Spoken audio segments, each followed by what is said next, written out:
Hi there, Smart Drivers. Rick with Smart Drive Test. Special guest Jeremy and Scott with us tonight. Scott is a driving school owner in Ontario, and we are using a new platform. Very exciting here tonight, and we'd like to welcome both Scott and Jeremy here. Jeremy's having a little trouble with his video, but we can hear him, so that's really great. And you have any questions at all, that's terrific about getting a driver's license, being a safer, smarter driver, or CDL license. Does CDL work as well and teaches instructors. So lots and lots of information here, lots of great stuff.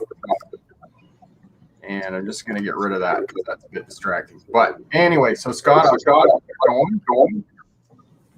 Good evening, Rick. How are you doing? Awesome. Whoop. I'm still figuring out the platform, but I'll get it. Yeah. There you go. You're on. Hi, pleased to meet everybody. Yes, Scott McQuaid. I own a company here called Professional Driving Instructors of Ontario. I teach people how to become driving instructors, and I also own a chain of driving schools called First Route Driving School. Awesome. How's it going, Jeremy? Good. It looks like you're just going to stare at my blank screen here for the show. Okay. You're having a bit of trouble with your tech. I don't know what I did. My name is Jeremy. I'm with the major police force down here in Ontario. I've been a police officer for 13 years. I'm an enforcement officer, so I'm on the highways, making sure everyone follows the rules of the road and promoting public safety. I'm also a certified driving instructor in class and in car, so I teach that as well. And you're doing, Jeremy, you're also doing some work with driving and with CDL people as well, so truck drivers and those bus drivers and whatnot, right? Yep, I give presentations to truck drivers about the rules of the road, and I also do training. If perhaps your company gets a ticket of some sort, sometimes if you take the course that I offer, there could be a reduction in points or fines or suspensions, etc. Right. And now, is that specific to Ontario, or are there other states and places that do that as well? I think there are other provinces that I know of. I know Alberta has something in place. I'm not sure exactly what it is. I'm not sure how the rest of North America works. Right. But it is a good option to have, especially if it's your first offense, you get a ticket. Maybe I want to reduce my points. Is there anything I can do? There should be maybe some sort of forgiveness if you take maybe a course or something like that. Right. Scott, so you're teaching new drivers. Yes. What's the advice you would give to new drivers to pass the driver's test? What's the one thing that they need to do?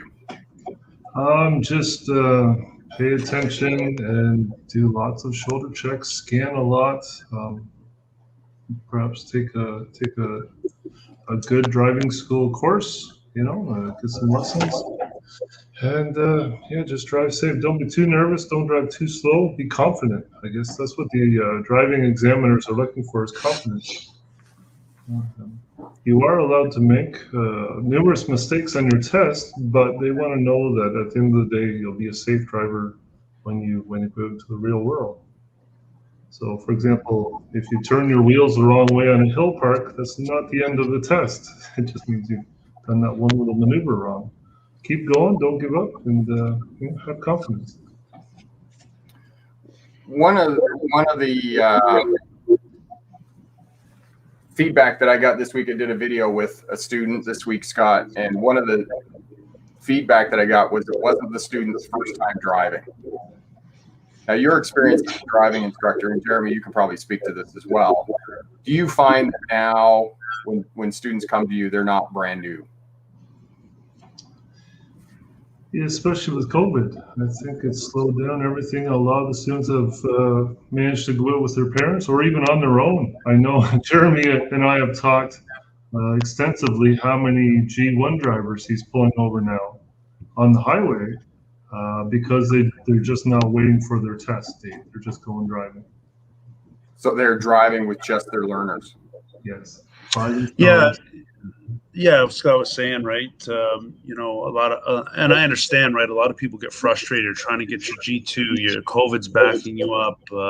You know, you're waiting 6-7 months. I still got to work. I still got to support my family. I still got to do this. You know, they're kind of backed into a corner, and they're like, you know what? I have to drive. So they take that chance with a G1 license to get from point A to point B. You know.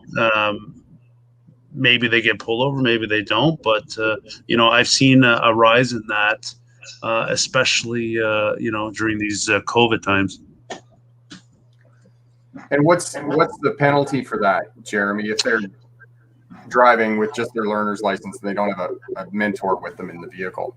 In Ontario, if you get stopped in your G1 driver and you don't have a passenger with a G license for 4 years, it's $110 fine, and someone has to come out there to drive the car. And if not, we might perhaps have to tow the vehicle because you can't sit on a highway, right? Yeah, for sure. For sure. Is there any ramifications for their insurance or their place in the in Ontario and the GDL? Of course, it's the G1, right? Yeah. So there's no points associated with the driving as a G1 driver with no passenger. However, it is a $110 fine and it is a ticket. Now, would your insurance company look at that as, no matter what ticket you get, we're going to raise your insurance, perhaps? I'm not sure. You'd have to deal with the insurance company specific. I know if you get a ticket, major ticket, so something maybe with a cell phone or running driving through a stopped school bus with its arm out and lights on, those are major tickets, so insurance probably would go up more with that. You know, but those minor tickets, there might be a little bit of forgiveness there. Okay. Now, the other question I have, and this would be the question for students, you know, for people who are doing a learner's license, are they insured? Because they're driving without the correct license? Yeah, the vehicle is still insured, right? As long as the vehicle is insured, okay, that's fine. Even if they're driving with a G1, the parents might have put them on the policy as an occasional driver, so they're allowed to be in that vehicle. It's just, you know, they have to have a passenger with 4 years minimum experience, right, as a G licensed driver. Right. Okay. So this is something you've seen on the rise because of COVID, especially in Ontario and other states and places where they're not able to. Yes, I have seen this.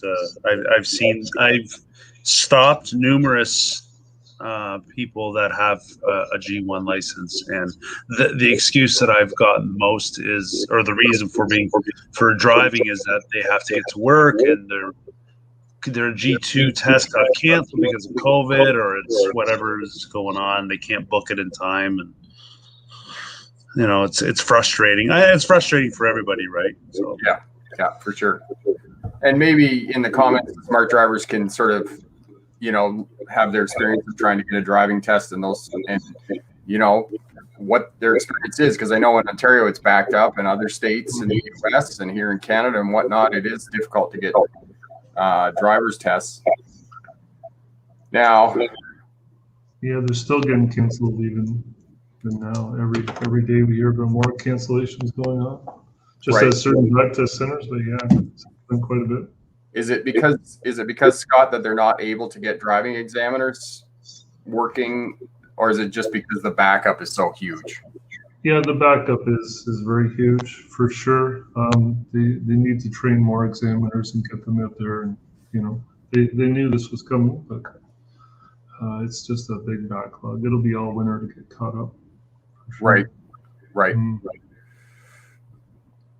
I don't know if we need more drivers on the road. During COVID, the roads were very empty. It was nice driving around. I just drove from Kingston to the GTA. I just got here, and it was bumper to bumper, and lots of times doing 60 on the 401. Just lots of slowdowns, and Right. you really notice the difference. I mean, I know summer is a little bit heavier, but now after COVID, everybody's out driving. It's worse than what it was pre-COVID. Right. And I think it's the fact that people are peeking out of the cave now and they're like, hey, I want to get out and drive. It's, it's the same thing. I'm driving to Ontario in 2 weeks and it's just, I just want to go somewhere. Yeah, exactly. I'm not looking. Jeremy, I can see you now. Hey, that's good. I reset the app and it seems like it works now. Very good. Brilliant. Yeah, I think what you'll find, Rick, when you head this way is a lot of traffic. So, but that's okay. I mean, it's nice to get out. Everybody's happy to get out and explore Canada. So that's yeah. perfect. Well, on the way there, we're not really exploring Canada. It's more of a really fast drive. Choose a few highlights. Yeah, for sure. Yeah. So, Jeremy, one of the questions I wanted to ask you, and this is a question for new drivers, who are getting their license for the first time, and exactly what you said, if they're taking the risk of driving on just learners. But if they get pulled over for speeding or a moving violation, what should they do? Because this is all very new for them, and I'm sure their adrenaline's going if they get pulled over by a police officer. So first of all, in terms of safety, and I've talked about this before, where should they park? So whenever they see lights behind them, if they're going to get stopped, and if it's any emergency vehicle, really, you should pull safely to the right shoulder, signal, pull over, put your car in park, and wait for the officer to approach you. You can tell when there's the driver is nervous and hasn't dealt with a police officer before, because they're shaking as they hand you their documents, and they're crying, or they're very emotional, right? So what I tell the students when I teach driver's ed, just try and stay calm. I don't always give tickets. I do a lot of enforcement through education, right? Me explaining to the driver what the offense was and how we can rectify it sometimes is just as good as me laying a ticket, right? So I don't always lay a ticket. So just try and remain calm, keep yourself composed. And, I treat everybody with respect, and I'm very professional, and I expect the same in return. Right. Is there some place they should keep their hands? Like, should they keep their hands in view, or? Well, I mean, if they're kind of fidgety and digging for stuff, well, then I might be asking questions like, try to keep your hands just in plain sight so I can see them, and not like digging in a console or something, unless you're looking for your documents. Right. Jeremy comes into my course and talks to the new driving instructors quite a bit, and a number of them ask, well, is there any way to get off a ticket or just get a warning? What can I say? Can I cry? What can I do to get rid of a ticket? It's common for Jeremy to get us out a lot. I've heard all the excuses. I've been doing this for many, many years, and I've heard a lot of excuses on why the offense was committed, right? You just try and work through it. One officer that I was speaking to said, don't deny what you did. Yeah.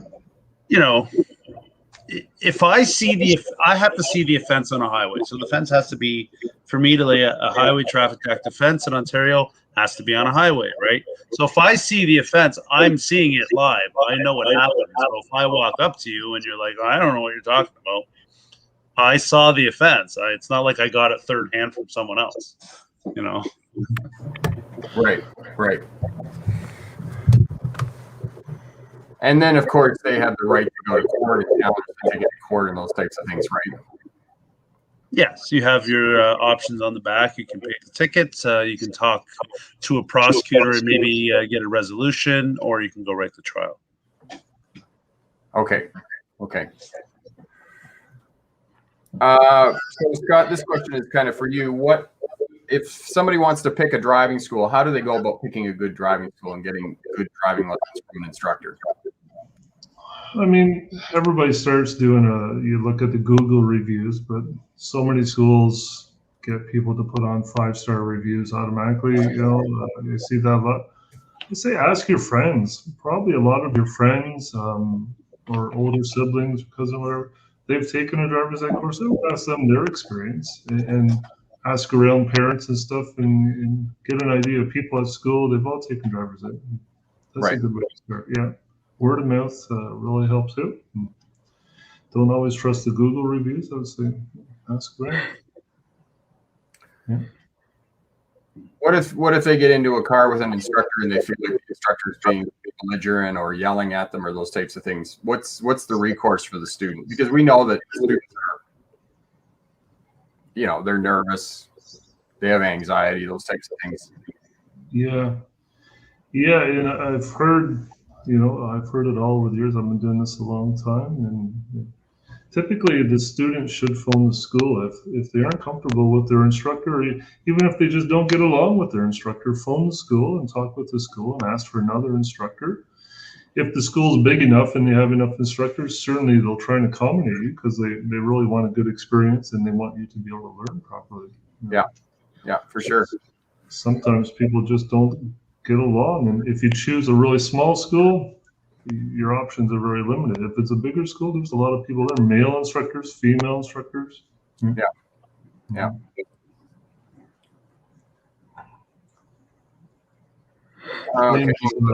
In Ontario, I mean, we, especially in the GTA, we get people from all over the world coming here. And I would phone around to school to find one that speaks your language as well. That can really make a big difference in helping you.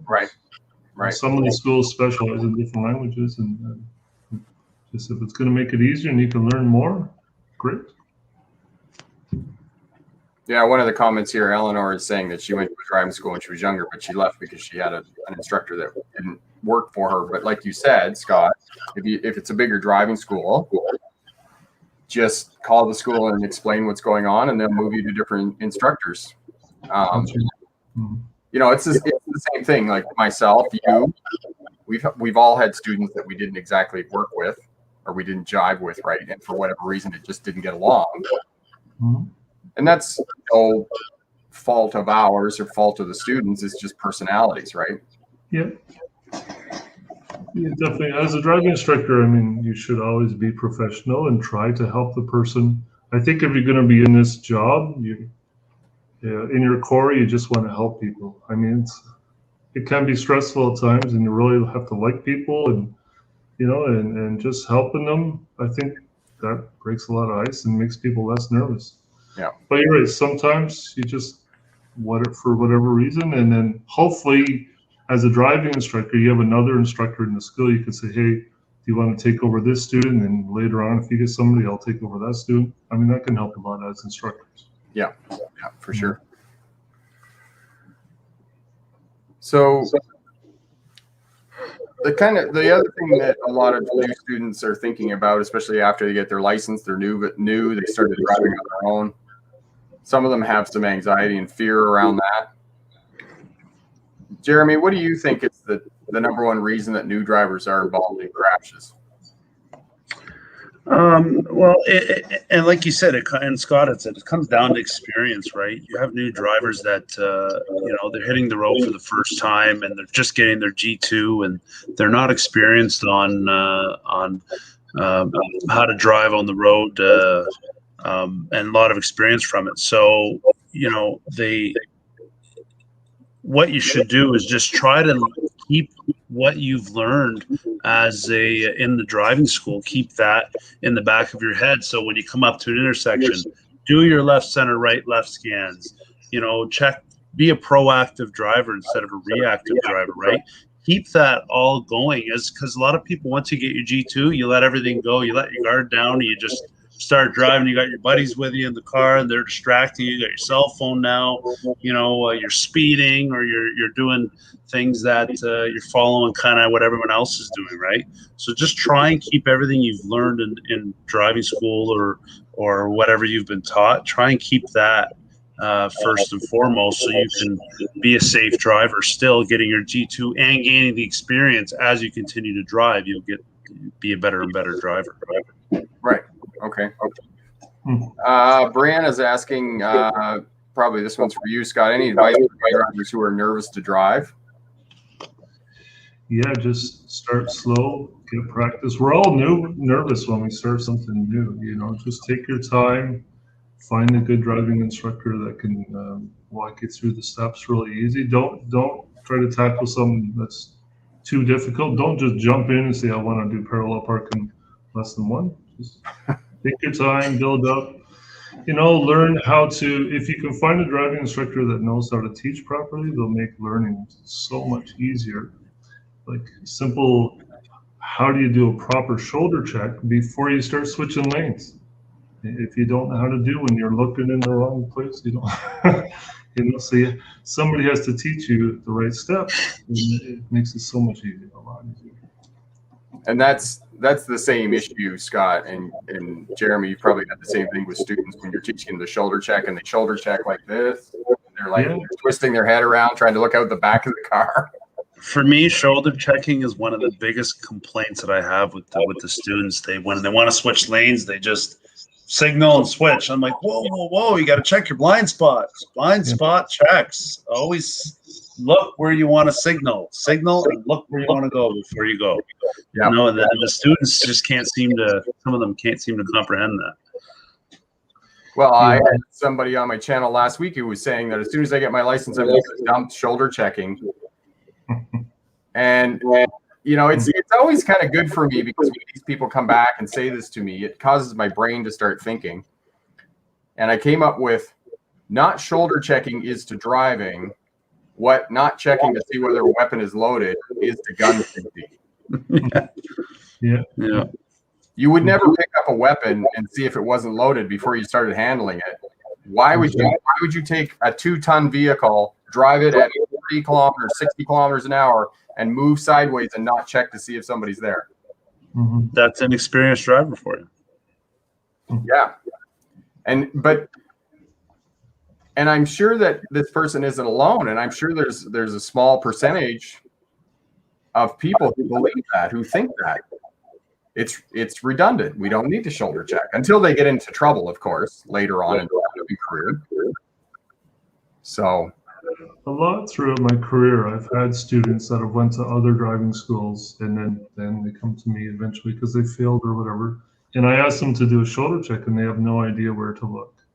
And it's as simple, the driving instructor should get out of the vehicle, show where the blind spots are, show them exactly where to look, and then they know. It's simple. If you show somebody, they know. If you don't show them, if the instructor doesn't take the time to show them, yeah, they're looking on the ceiling and on the floor. They don't know what a blind spot is, you know. So you have to show them. Yeah. Mm-hmm. And the other problem is that they think they're looking for, like, they're actually looking. And I haven't been able to explain this yet, about that they actually think that what they're doing is they're actually moving their head and they're looking to examine the area. Mm-hmm. When really what they're looking for is light and movement. Yeah. Mm-hmm. You know, which is caught by the peripheral vision, right? Because we have a very small area that we can actually focus in on when we're driving.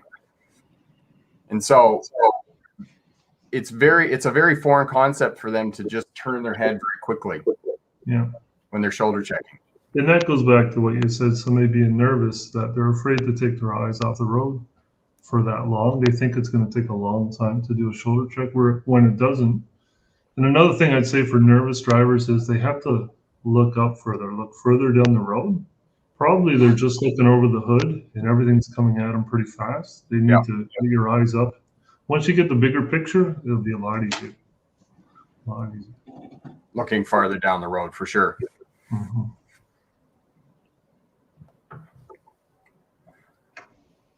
So we didn't really kind of get started. I asked the question about so the three reasons that we have traffic crashes: speeding, failing to yield, following too close. Which one of those first, Jeremy, we'll start with you. Which one of those do you think is probably the biggest reason that new drivers get into crashes? Speeding so when I hit the road in the morning or whenever I start my shift, I look for the big four. So the big four includes speeding. Also seatbelts, distracted driving, and impaired driving. But speeding is always one of the leading causes of collisions and fatal collisions in Canada, not just Ontario. So just on OPP roads, we can have 50 to 80 fatal collisions involving like distracted driving or speeding or something like that. But speeding's a big cause. So if people would just slow down, drive the speed limit, a lot of these crashes wouldn't happen, right? So cars, the 401 here in Ontario, the speed limit's 100. So most cars are able to withstand collisions of 100 kilometers an hour. Once you start going 120 or 130 or 140, there's more chance you're going to get into a collision, and it's going to be a fatal collision because that car is not going to be able to protect you as much. Right. Just like trucks. So trucks, I always say the top two reasons for truck collisions are following too close and change lane not in safety. When they have such a big blind spot that they can't see, that guy or that girl on a motorcycle who's beside you, right? And they go to switch lanes, and there's a collision there. So and following too close, because trucks are such big vehicles at up to 80,000 pounds, right? That they need double, triple the stopping distance when they brake, right? So if they're following too close, a vehicle in front of them, and that vehicle slams on the brakes, well, then there's not much you can do if you're behind them. Right. You have to think, I spend thousands of hours every year with a brand new driver behind the wheel of my vehicle, and we don't have accidents. Brand new, 12 hours a day I'm out there working, and we don't have an accident, no incident. It's because the student's paying attention and they're going speed limit. It's easy, Speed limit is designed for a reason, that you can pay attention at that speed and not do anything crazy. And there's somebody beside me, they're paying attention, I'm paying attention. It's pretty good. But so you take a student, most schools offer 10 hours. They spend 10 hours with me, they do great, 9 and 3, shoulder checks. The examiner says, hey, you passed. Whew. And then the next day I see them whipping by me, a buck 20 and a 60, 18 friends in the car taking a selfie. That's where the issue is. Then they start to have problems. But with me, for the whole time, they did the speed limit and weren't distracted. No accidents. Right. Amazing. Yeah. But there's basically, when an instructor's in a vehicle with a student, there's essentially two people driving the vehicle, right? Yes. Yeah. Mm-hmm. They're both paying attention. It's great. If they could just continue to do that after they get their license. But once you start to add in your friends, your phone, harder to pay attention for sure. But peer pressure, right? Your friends are telling you to drive faster. You're driving the speed limit. Come on, drive faster, right? You're giving into peer pressure there as well. So following too close, we teach following distances in 3 to 4 seconds, right? When you're driving to work, you can always see the bumper to bumper cars. Everybody's doing 120, 130 on the highways, and you're maybe 10 meters from the car in front of you, right? So that's a collision waiting to happen. Yeah. In itself. So, this is one of the things that I talk about all the time is social driving. And we know, as traffic safety authorities, that within 3 months, most of these drivers have lost all of the defensive driving skills that we taught them: shoulder checking, managing well around their vehicles, maintaining the proper speed limit. Why do you think that is?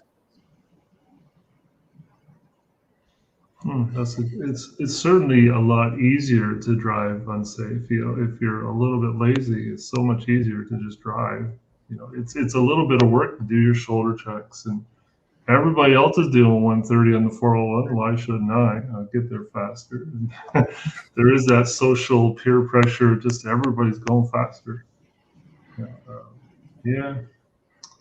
You're late for work. You got to grab your breakfast sandwich and eat it while you're driving. You got to grab your coffee, so you're steering with your knees, eating your breakfast sandwich, drinking your coffee, putting on your makeup, steering with your elbows, right? So it's like you're doing 12 things while you're trying to get to work in the morning, as opposed to being focused on the road and only being focused on one thing. Right. Yeah, I get students to come back for a refresher lesson when they go for their G. So they've had to wait 1 year from G2 to full G. And they call me. Usually they call me and they say, well, can you teach me how to parallel park? I haven't parallel parked in a year or two. I say, okay, but then when I get them in the car, the bad habits they've picked up in a year, oh my gosh, geez. It's a totally different person. The parallel parking's small. It's the driving with one hand, speeding, not stopping at stop signs, all this stuff that they've picked up. Kind of a big reminder for them. I get that comment numerous times a week on Smart Drive Test. People will comment, it's like, oh, I've been driving for 20 years and I failed the driver's test. Yeah. Yeah, of course you did. Because we know that probably 97% of drivers taking a driver's test, unless, straight off the road, wouldn't pass a driver's test. That's right. And I'm a big advocate of, I think, anybody that wants to get their license, they have to go through a driving school. Right now in Ontario, you can go get your G1, go write your G2, or go take a G2 road test and get your license if you just know the basics. But you're not learning anything. You're not learning rules of the road. You're not learning stopping distance. You're not learning following distance, scanning down the road, left, right, center, left, right. You're just going to get your license. So I think there should be something in place where everybody that wants to get their license should be able to take a driving course, whether it be online or in class. So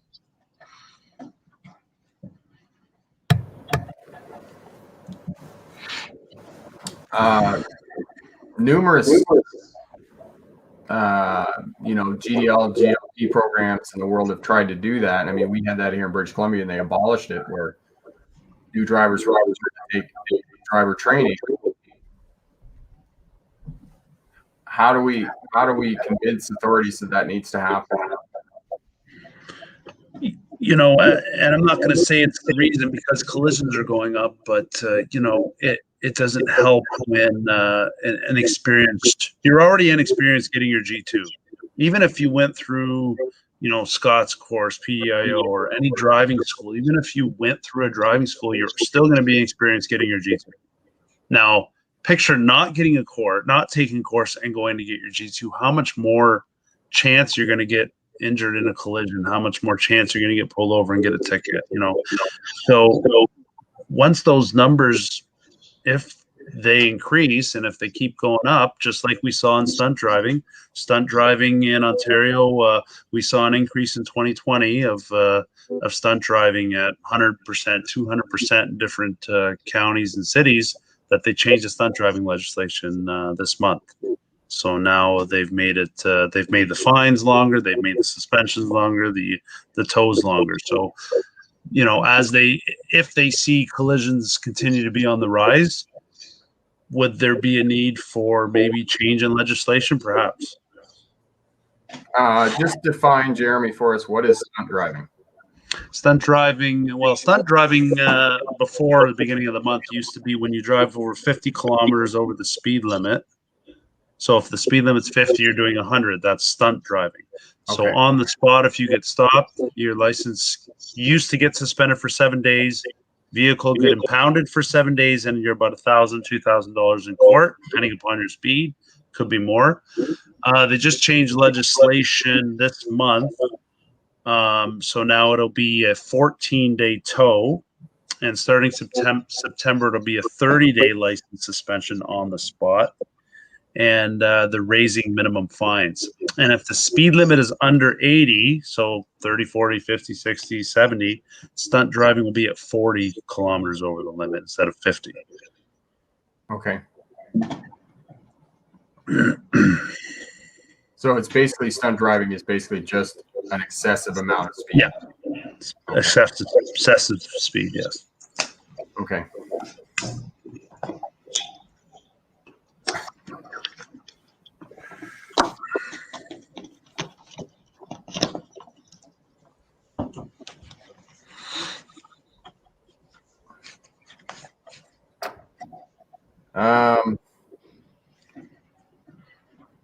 So one of the comments here was that one of the people wanted to know what's one of the best vehicles to be able to drive as a new driver. What's your thinking, Scott, on that?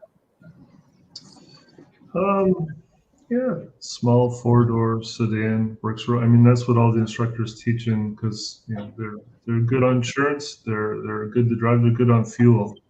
Fuel is getting more and more expensive every day. They're very safe these days. Some people like the small SUV because you sit a little higher. That's preference.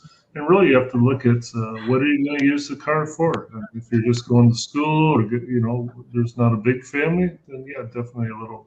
I don't want to name any cars, but all the instructors love their Corollas. But I've taught in 10 different types of small 4-door sedans, and they're great. Right. Just something something simple. So if you're parking and stuff, it's easy. Right. So like a mid-sized vehicle, small SUV, those types of things. Yeah, I've taught in the Jettas and the Golfs and the Ford Focus and Nissan Versa and Volkswagen and everything, but Civics and Corollas, and they're all great. They're all really good. And as long as you just take your time, and, it's not a high performance vehicle, so just drive it like it should be driven. Slow. So Wolf asked, he said he had a near miss here with a pedestrian. He was in glaring sun. He asked if he should not dwell on it too much with his near miss. What do you think drivers should do when they have these near misses? Well, definitely reevaluate. A near miss is also, you could call that a near hit. So you have to think, well, where am I driving? Should I have sunglasses, polarized sunglasses? How could I avoid that?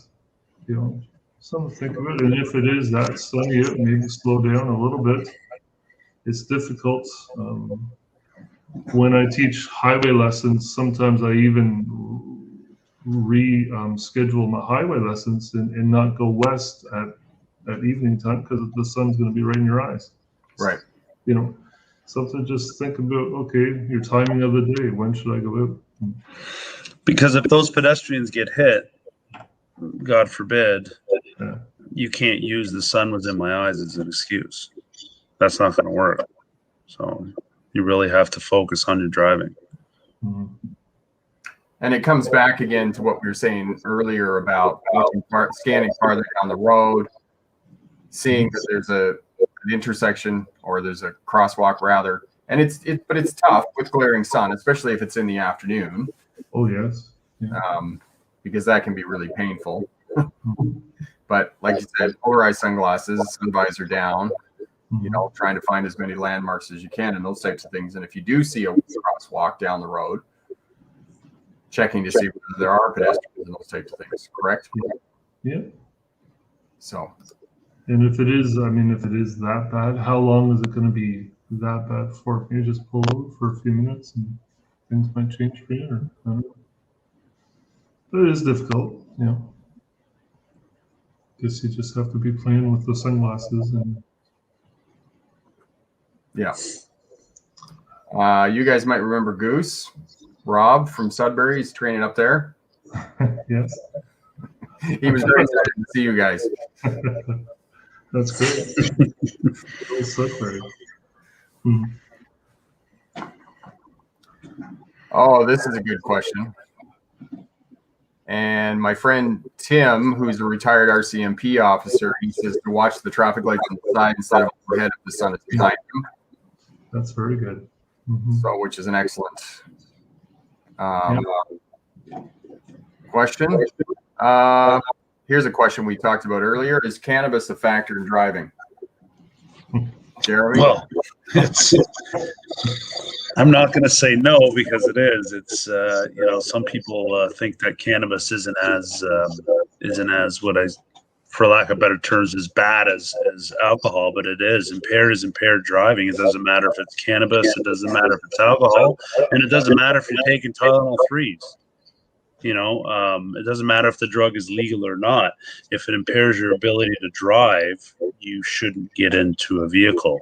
Cannabis, we have seen an increase. I wouldn't say it'd be a lot, but we have seen a slight increase in people driving while cannabis is in their vehicle or in their system. And now it is legal to have in Ontario. You're allowed 30 grams on you at all times. While you're in a vehicle, you're allowed cannabis in the vehicle, but again, it has to be stored away from everybody in the car, preferably the trunk, in a bag that is zipped or latched, right? You can't have rolled a joint, put it behind your ear while you're driving. You can't be smoking a bong, or smoking a joint while you're driving, right? Everything's got to be stored away from you. It can't be in your center console, right? Now, if that's the case, now it's just a ticket as opposed to being criminally arrested. Now it's a $215 fine. But again, if it's in your system and you're impaired, you can be arrested criminally. Yeah, I teach up to 40 students at a time in the classroom all the time. And when they started to talk about making cannabis legal, I started to do questionnaires. Who's a better driver, somebody who's high or somebody who's drunk? And every single 16, 17-year-old in the room had an opinion. They all said a high driver is better than a drunk driver. And I said, well, what are the consequences? How high am I allowed to be? I'm allowed to drink one beer every hour and 15 minutes and drive because my liver will burn off the alcohol. Does that mean I can smoke a joint every hour and 15 minutes and drive by Jeremy and wave? I don't know. I feel the government sort of legalized it without telling us how much we're allowed to have in our system. And people don't even know that Jeremy's can arrest them for being intoxicated and high. Yeah. I see the same, weaving on the road, or, maybe you stumble out of the car, you hand me a health card instead of your driver's license. Like, it's the same impaired effects as it is with alcohol. You still have those impaired movements. So there's nothing that's different that really distinguishes alcohol and marijuana. If it impairs your ability to drive, don't get behind the wheel. Mm-hmm. I think the government could spend a little bit more money and time educating young people on, that there is, it is easy for Jeremy to find out, how high they are, and he can give them a ticket for that. People don't understand. Yeah, go ahead. I came from driving transport, and I drove transport for 12 years, and every once in a while we'd have to do a test, and they would say, oh, we can sell if you smoked it 6 weeks ago. Now they're like, oh, yeah, just whatever. It doesn't matter. For G1, G2 drivers and truck drivers, truck operators, we have a swab test to test for cannabis in your system. So if we think that there might be cannabis in your body, you would have to swab your mouth, and I put it in this little machine, and it would test for cocaine or marijuana.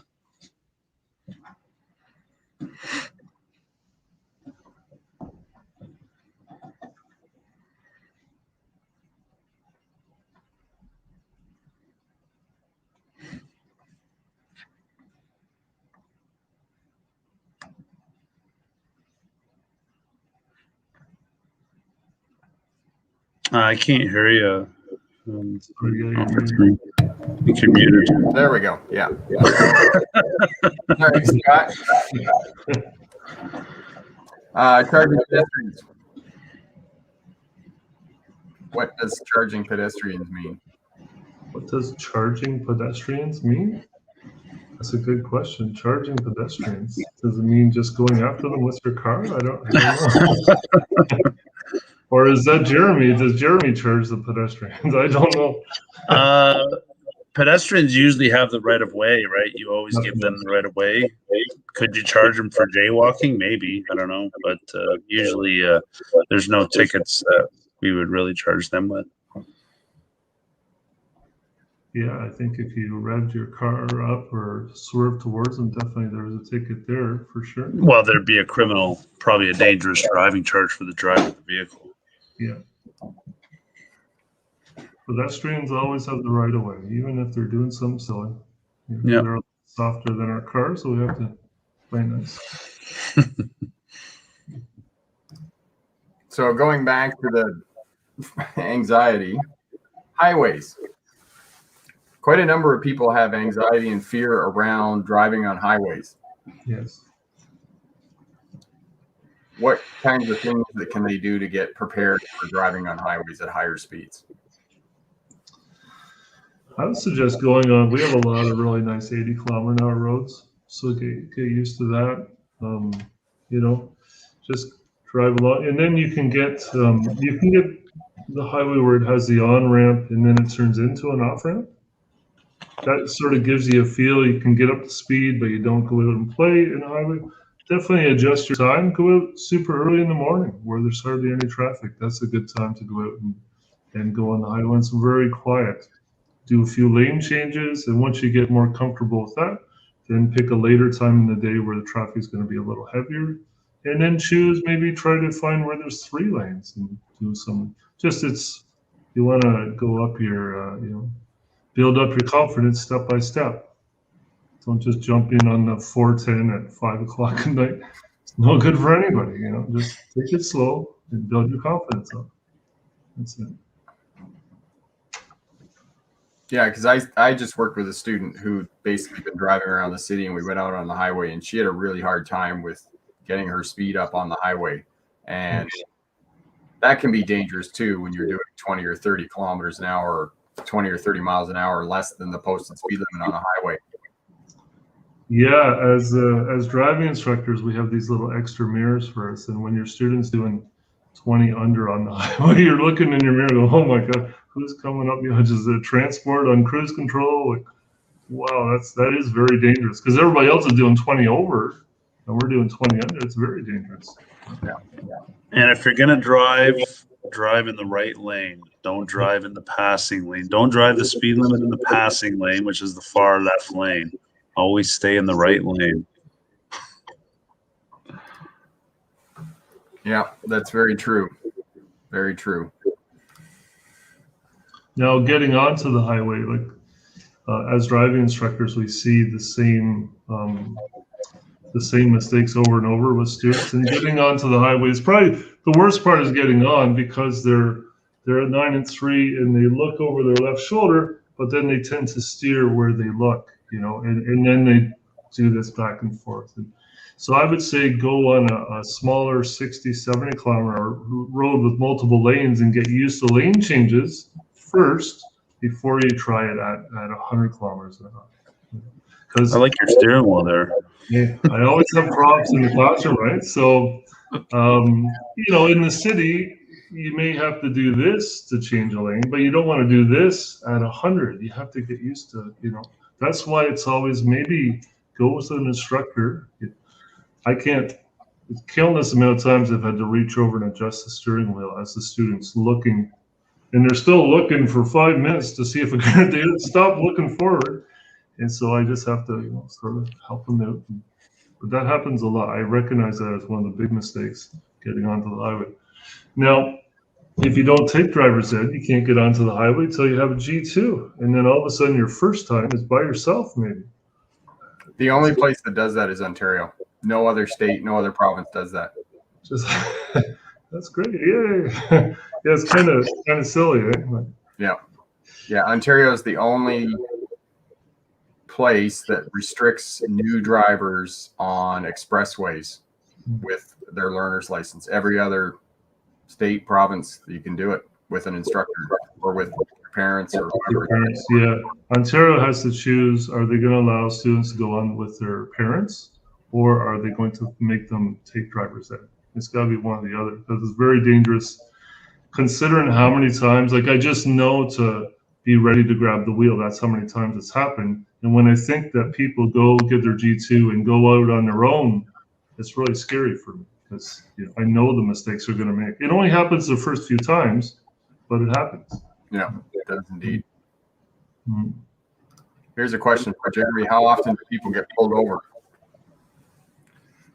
How often do people get pulled over? I've never been stopped while driving yet. um, you know, if you commit an offense, there could be a chance you get pulled over, whether it's speeding or failing to yield to traffic. I can pull, on a good day, 10, 20 people over in the daytime. I could easily find an offense. And we're not talking like not stopping at a stop sign for 3 seconds. You know, you're talking 30 over, crashes, somebody turning in front of somebody else. Well, that's a fail to yield ticket, right? So I could do it all day. People that don't move over for me when I have somebody stopped, right? Failing to move into another lane, that's an offense as well, right? My partner got hit because a vehicle didn't move over and hit him while he was in his vehicle. So I could probably pull people over all day if I find an offense. On the other hand, if you follow the rules, like, you never get pulled over. Yeah, I don't go out going, how many people am I going to stop today? No, I go in going, I hope everybody's following the rules and you know, everybody's going to get to where they got to go safely, and I don't have to pull anybody over. That's a good day. I know a lot of our driving instructors always ask Jeremy, do you have a quota? Is it, you know, you always hear, oh, it's the end of the month, they're pulling everybody over. There is no quota in any police force that I know of. Yeah. You go out, you promote public safety through enforcement, through awareness, through education. You hope everybody makes it home at the end of the day, and your job's done. There's no, you know, you must get 10 tickets today. There's none of that. You know, as long as everybody's following the rules of the road, driving the speed limit and making it safely to where they got to go, that's all we care about. So as long as you're not, not breaking the law, you're not speeding, you're not having moving violations, then you're going to be fine. There's no reason for police to pull you over. No, I'm not. You know, unless I know you. Hey, it's Scott. I'm going to pull over. Say hi.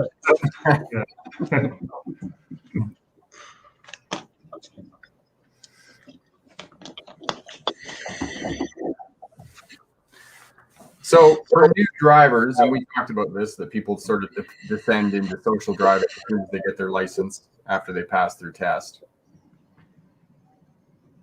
And we've kind of said all the things that, you know, observation, keeping to the speed limit, those types of things. But it doesn't happen. So what's the one thing that we can give new drivers that they can kind of take away from this that will keep them safe and reduce their chances of being involved in a crash in kind of their first year after they get their license and they're driving by themselves? Well, like Scott had said earlier, right? When you go through a driving school and you get your G2, don't forget about what you learn, right? As a new driver, everything we teach you or everything you get taught by your instructor, you have to retain that as when you get your license, because that's going to help you. That's going to save you on the highways, right? Like I said, doing your checks, stopping at the stop signs, scanning 12 to 15 seconds ahead, 16 to 20 seconds ahead on the highway, checking your mirrors, right? Don't forget that. Don't be distracted by your cell phone. Don't be distracted by your friends. 9 and 3 on the steering wheel, or at least, you know, we teach 9 and 3, but 2 hands securely on the steering wheel where you're able to make, if you had to move or get out of the way for something, you can do that with both hands, right? Not your knees, not your elbows, right? So always just try to remember what you learned in school, in driving school, and it's gonna save you one day.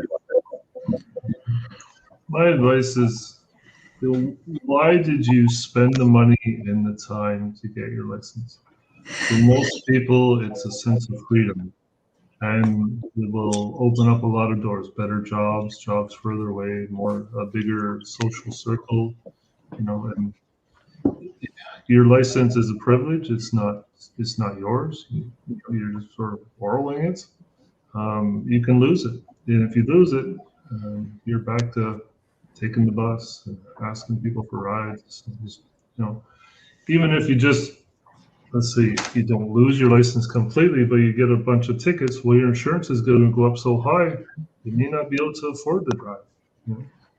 So just each time, you know, even if you don't do every shoulder check, think, you know, at least stop at the stop signs and don't speed and stuff, and you know, keep your license. It's important. That's a good point, right? Like Scott said, it's a privilege, not a right. And I teach it every class that I teach. You know, I show a video or a little picture of a little small boy, and I say, "Do you want to tell his mom you only look down for a second?" Right? Because I've had to do that many times. I've had to go, you know, deal with somebody seriously hurt or killed in a collision, and then I have to go tell their loved ones or their parents that they're not coming home. Right. And that's the worst, you know, especially for a police officer to have to do that. And that's why we teach kids. That's why I give these talks and presentations, because I want everybody to get home safe, because I don't want to have to go to their scene of a collision and deal with them. You know, they're deceased or seriously hurt. And then I have to go tell their loved ones that they're not coming home. So they make it home safe at night. Our job is done. That's all we care about. Yeah. And the you know, what Scott was saying about insurance is already crazy for these people, for new drivers. I mean, some of these drivers are paying $3,000 or $4,000 a year. Mm-hmm. You get a couple of speeding tickets. Yeah. How do you afford it? That's right. All of a sudden, driving isn't affordable. Yeah. You know, I mean, on top of the insurance, you've got the price of the vehicle. It's crazy. So. Mallory asked me, Jeremy, what's the best ticket you ever gave somebody? The best ticket? That's the new one. The best ticket. Well, there's no best ticket. You know, I don't like giving out tickets. I'm not going to go, oh, yeah, this is my favorite ticket to give out today. The biggest ticket I gave out was I stopped a young male with a G2 license. He was doing 100 over, 160 and a 60. So I suspended his license, towed his car, and he was probably looking at thousands of dollars of fines. You know, I've given out alcohol tickets, liquor license tickets, having open alcohol in the car. I've given out cannabis tickets, tinted windows. Their windows are too dark. You know, they're not the certain percentage they're supposed to be. You know, there's hundreds and hundreds of offenses in the Highway Traffic Act to cover all the offenses that are going on the highway. I think one of your best ones was a few months ago. You pulled over the hearse, and oh yeah, I pulled over a hearse. Yeah, I pulled over a hearse for speeding. Then I don't know why they were in a hurry. Yeah, they had no insurance, the wrong plates, speeding. Plates didn't belong on the vehicle, speeding, no insurance. Yeah, and it was a big hearse. I said, nobody's in the back, are they? And they said, no, we just bought this. They didn't think a police officer would pull over a hearse. So yeah. I think that's your best one, man. Yeah. Oh, that's funny. That reminds me of a story of my one truck driver that a company I worked for on the island. And, you know, he's like one of these super truckers. We're going down the road and there's a UPS coming from the ferry. And he points to the truck and he says, oh, he came across live. And I looked at him and I said, what, as opposed to dead?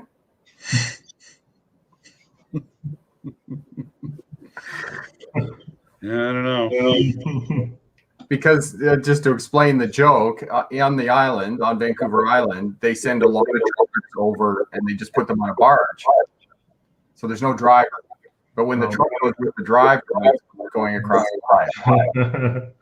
Yes. But I'd never heard what it was, right? I didn't know what it was at the time. And I just thought, that seems like a very odd thing to say that he came across live. Be like, over the hearse. There's a joke there somewhere. Oh yeah. I've heard. I tell the story, and Scott's heard it many times. I pulled somebody over once for speeding. He was doing 115 and 8. He's still 35 over, and I walk up to the car. I said, "Yeah, I pulled you over for speeding." He goes, "Yeah, I got this new gas. It's making my car go faster." So I'm looking at him. I'm like, that's a good one. And he's looking at me totally serious, like he was dead serious. I'm like, weird.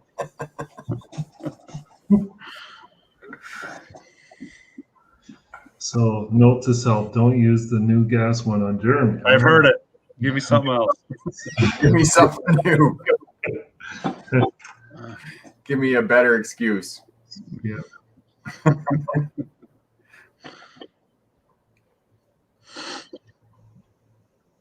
Okay.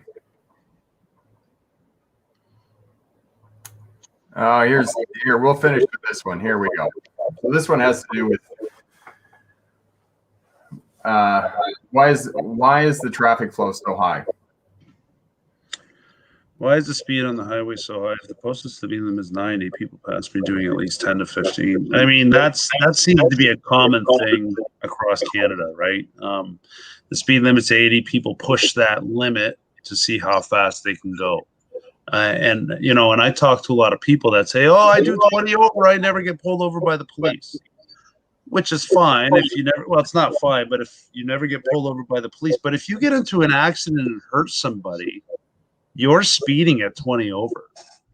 So you have to watch out if you get charged criminally because you killed somebody because you're speeding, as opposed to just a highway offense. They just raised the speed limit on some of our highways from 100 to 110. So some municipalities now they've increased the speed limit, so they don't think it's high enough.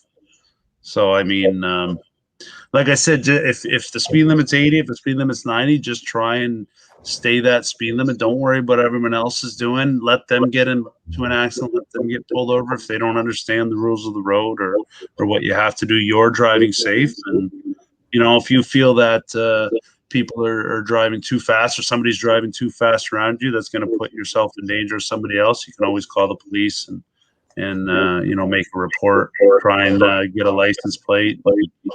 Make a report on that. Yeah, and a lot of people would be surprised to learn that. I've learned myself that every car has a black box, and Jeremy can download the data from your car right at the point of impact and leading up to it, and know exactly what you're doing. So yeah, you can't just say, "Oh, I was doing the speed limit." They're gonna know. So we have a mechanic that downloads the vehicle speed. If it's a serious collision and somebody dies or seriously hurt, we'll download that speed to see exactly how fast you're going. 20 over, no, that could be potentially speeding, right? So yeah. Awesome. Well, I think we're at the top of the hour here, and I really appreciate you guys coming and talking to the smart drivers here and helping everybody. Okay. Any last bits of wisdom for people that are getting a license, being safer, smarter drivers?